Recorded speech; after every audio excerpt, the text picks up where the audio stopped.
Кытайды үйрөндүм мен. Кытай сайттарын Кытайда бар деп укканмын да, мындай ортопедический схемалар.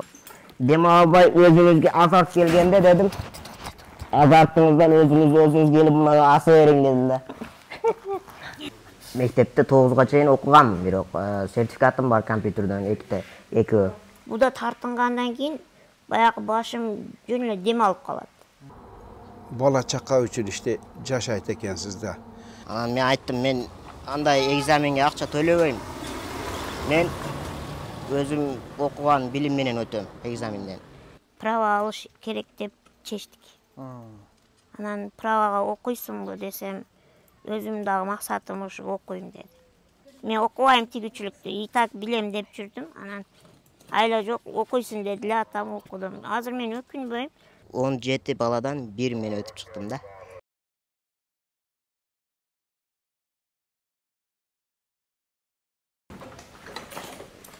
Ошо эжем дем албай кыйланып кеткенде мен ойлондум да, не кылып ошону кекиртекти баягы мойнун ачсак болот деп ойлонуп туруп Кытайды үйрөндүм мен. Кытай сайттарын Кытайда бар деп укканмын да, мындай ортопедический схемалар. Ошону Кытайды үйрөнүп туруп, анан муну көрүп калдым, издеп жүрүп. Позвоночникти түздөй турган неме экен, схема. Ошондой ортопедический ошондой жасалган экен. Ошону алып келип берип эжеме, мынага өзүңүз асасыз дедим. Сен асып көрсөт Асып азыр бул жагынан катырылат. Бул жакка өтүп тартсаңыз көрсөтүп берейин. Азыр. Дем албай өзүңүзгө азарт келгенде дедим, азартыңыздан өзүңүз келип мына аса бериң дедим да. Кээде алиги стресс болгондо оорудан кыйналып эчтеке жакпай кыйкырат экенсиз. Ошо кыйкырып бир-бирлер деп жиниме тийсе, урушса, мынага өзүңүз асыпчы дейт. Мындай кылып өзүн асат. Тартат да. Эме ачылат. Позвоночник. Ооба. Ошондой. Бул жерде таразыга окшогон килограмм бар, ошондон канча килограмм тартып койду көрсөңүз болот. Мына жерде. Бул жерде мерки бар экен, э? Ооба. Ошо 5 минут, 5,5 минут өзүнүз аса өзү жетет. Мына жерде турат. Ооба, могу жерде, э?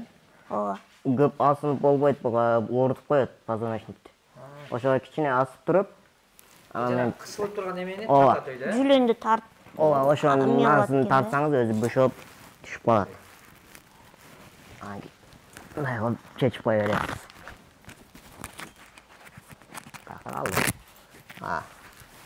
Ошону чечип коюп, обязательно буну тарткандан кийин жатыш керек. Жеңилдешиш үчүн. Ооба. Ооба. Дем алуу жеңилдеп. Болуп аткан изденүү. Ооба. Бул да жок Кыргызстанда. Кыргызстанда жок, заказ менен алдым. Ооба, немелерди да көргөн жокмун, реабилитационный центрлерде буну. Эч ким колдободу, мен предлагать этип көрдүм. Мен өзүм эле ушу жакшы болушту өзүмө сезип, силерге дагы сунуштап атам. Арзан баада өзүн сен аслап келтирип берели.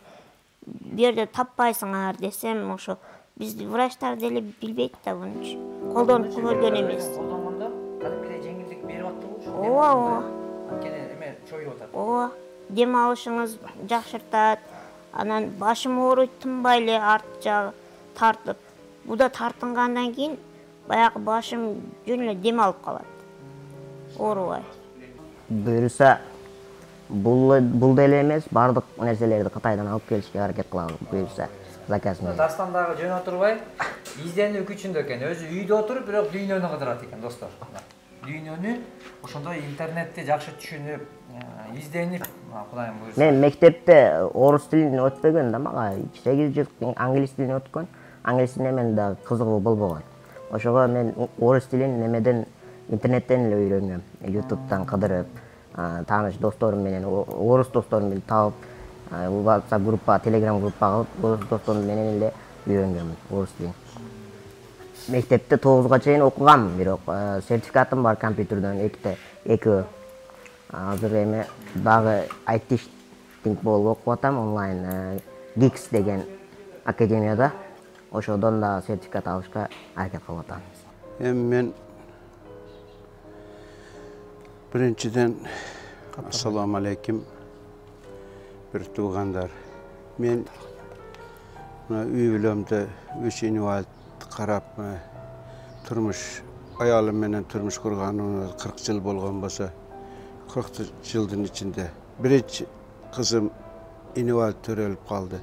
Keyinkisi жақсы töreldi. Anan biz keyinkiler daha жақсы törelip turib anan deformasiya başlandı da. 3-4 yaşından deformasiya başlanıp şu mına oğlum men törelgendelne kostini lomkis menen töreldi. Endi bu bardık elimizge musulman bir tuğandarga men özüm düşünsem men Allah Taala sınavga berdi dep oylayım. Birok adamzattın en özüne özünden artından qala turgan şu mömösü degendey bala chaqa üçün işte jaşayt ekensiz da. Bala chaqa üçün jaşadik buna işte çoğayganda kolumuzdan biri alar eken desek birok biz buna 3 bala menen juwayım menen başka iş kıla almadık. Özüm kolxoz tarqagandan beri şu dekan çarvadan ajır almadım. Men jardamçım yok. Şu mağa jardam bere turgan adam yok dep bir jerde iştey almadım. Kolumda diplomum var, oşa kalıp kettik.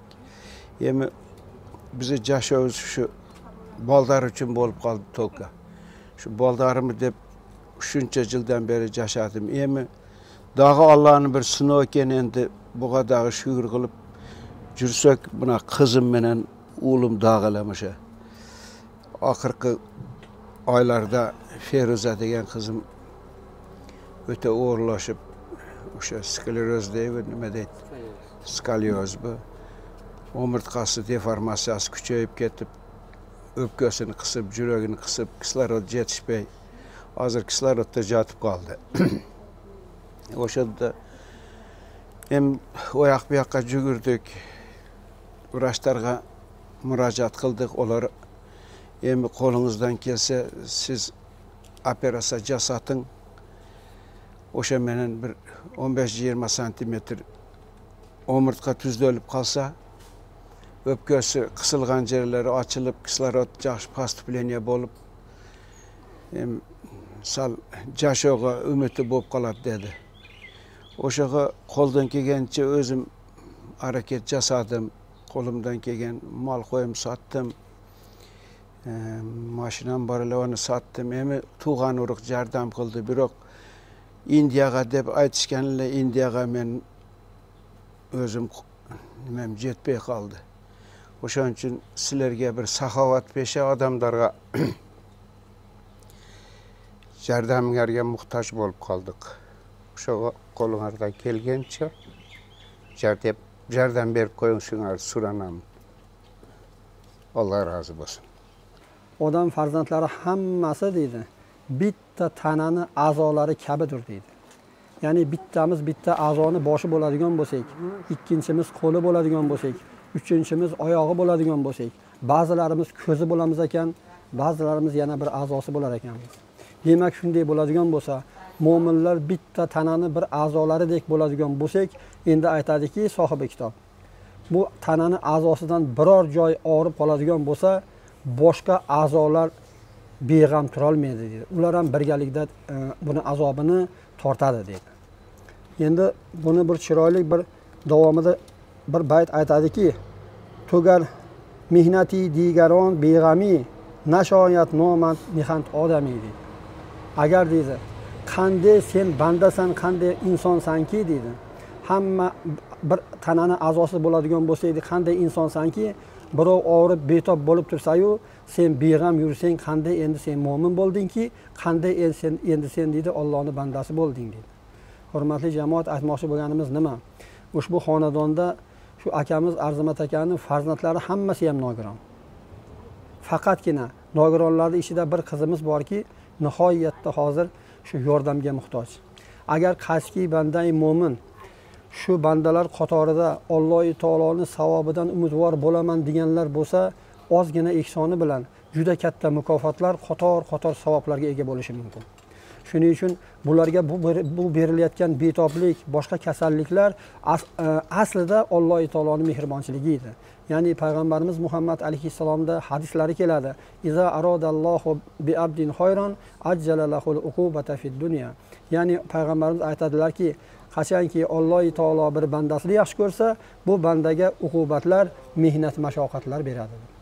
Modomiki o'sha mehnat mashaqqat hozir mana shu sinimizni boshida, mana shu akamizni boshida turibdi ekan, bularga bu Allohning rahmati. Bular hargiz musibat ko'rmaydi. Faqat shularning musibatiga sherik bo'lib qolsakkina, siz bilan biz ham shunaqangi bir daraja savoblarga ega bo'lib qolamiz. Biz boshqaga qiynalamiz. Keyda alыс жерге барганга muhtoj bo'lib qolganimiz bilan buga prava olish kerak deb chechdik. Anan pravaga o'qiysanmi desem, o'zimdagi maqsadim o'sha o'qiyim dedi. Anan izdeni boshladik. O'sha prava avtoshkolaga topshirdi, o'qidi. Egzamdan qanday bo'ldi? Prava belgile dedik. Bir avam balası menen birge çok okuğam men. 2002-жылкы бала менен. Ошо алды, мен ала албай калдым. Ал кандай алды десем, ошо бардык өзүнүн немеси бар экен да, закондары. Алышты. Анан ошондой кылып алды, мен ала албай калдым. Мен дагы ошондой кылып алайын десем, Бишкек разрешение бербей койду деп 2-3 жолу кайтарып жибишти бизди. Анан мен айттым, мен андай экзаменге акча төлөбөйм. Мен өзүм окуган билим менен өтөм экзаменден. Киргизбей койду, анан немеге жүрдүм. Көйнүм дагы сууп кетти, албай эле коеюн, ошо праваны айдап жүрө берейин дедим. Арабанын ичинде машинаны айдап жүрө бердим, тик болуп. 4 жыл айдап жүрдүк без права. 4 жыл Өзбекстанда да өтүп келдим, 4 жыл без права. Ал мен нарушение кылбайм да, мен окугам да. Анан барып келип жүрүп, анан активисттерге кошулуп калдым. Оскар Рейс деген таанысаңыз керек. Ошо Оскар Рейс менен бир жерде өтүрүп калдык, бир форумда болдук. Анан ошого айттым, Аскар аке, ошондой ала албай жүрөм праваны. Права алышка жардам бериң десем, ошо Кактус медиа, башка жаңылыктарга чыгарды. Анан ал дискриминация деп. Анан дебе областной ГАИ начальниги өзүн неме кылып көрсүн деп келип башкаттан катышып көрсүн дептир. Ошо мен дагы 10 күн экзаменге даярдандым. Окуган школамда даярданып, барып анан 17 баладан 1 мен өтүп чыктым да. Ал жерде. Атам аябай кубанды. Апам ишенбей жүрчү эле, эжелерим сен баары бир бербейт сага десем, мен баары алам, көрөсүң ошондо деп тартышат элем да. Бербейт сага десем. Жанында турам. Потому что мен үнүм эжелерим укпаган. Мен максат койсом, ооба колуңа келет дешпеген да. Апам дагы мындай кылып карап турат эле, бирок апам мени колдойт эле. Атам койчу, кыйналбай эле койчу дей берет. Аяп. Ооба, койчу, правага тапшырсам, ошо биринчи жолу мен мектеп бүткөндө правага тапшыргам окууну. Мен ошондаймын, мен өзүм права алып алсам, анан башка окууларга, шаарга барып окуйм деген. Анан атам секин барып, баягы арызды алып, тигичиликке өткөрүп коюптур. Мен барсам, сен каяка правага окубайсың, бияка өт деп калды директор. Сен тигичиликке тапшырдың деп. Ошодон улам, анан 1 ай барбай, мен окубайм тигичиликти, и так билем деп жүрдүм. Анан айла жок, окуйсуң деди эле, атам окудум. Азыр мен өкүнбөйм, себеби мен өнөрүм бар. Өнөрүм бар. Правам жок, бирок өнөрүм бар. Өнөрлүү өлбөйт деп коет го кыргызда. Ооба, өнөр өлбөйт. Буюрса, правага деле окуйм. Иншалла. Мына Ферза, эми баягы келип сенин жашооңдон мен кабар алдым. Жакындан баягы алыста угуп атып, мен башкача элестетип аткам да сеничи. Ооба. Жакындан келдим мен чын. 180 градустан да таптакыр башкача ойдо ниеттемин. Ошон үчүн достор, уккан башка, көргөн башка. Ошон үчүн 1000 уккандан 1 көргөн жакшы деп айтат кыргызда. Ошон үчүн келип жакындан кабар алып, мен мисалы кайрылган адамдар көп. бирок ошонун эле катарында болуш керек десем таптакыр башка экен достор. Азыр бул эки бир туугандын мына ушул акыбалда дагы бир тууганы ал үйүндө эмес башка жакта экен бүгүнкү күндө. Дагы бул съемкада катышмак. Андыктан ушундай бир үй бүлөдөгү ушундай мен бул жерде бир баса белгилеп айта турган нерсе, ушундай кыйынчылыкты ый менен, кайгы менен өмүрдү өткүзбөй, ушундай кыйынчылыкты Кудай астында шүгүр кылып, жылмаюу менен өткүзүп жаткан бул өмүр өтүп жатат достор. Ошон үчүн мындай көргөн адамда мына дастанда эле келсем, мындай мен кече келип учурашканда мындай башкача неме алдымда, мисалы жылмаюу менен кабыл алып, мисалы мынтип учурашуу, сүйлөгөндө деле мындай ыйлабастан бекем бир башкача мен өзүмө да жакшы үлгү алчу эмелер бар мына ушундай жолдо. Ошон үчүн достор, жакшы иште жакшы адамдар бар. Колдон келишинче дайыма ушундай бирге болойлу. Ушундай бир туугандарыбыздын ден соолуктары жакшы, заманыбыз тынч, мамлекетибиз өнүгүп өсүп, Кудай буйрса ошо жакшы жолдо болгон болойлу. Бирибизге бирибиз зыяныбыз эмес, пайдабыз тийсин. Пайдабыз тийсин. Кийинки көрүшкөнчө саламатта болгула достор. Бул бир туугандар менен биз улам маалымат берип турганга аракет кылабыз.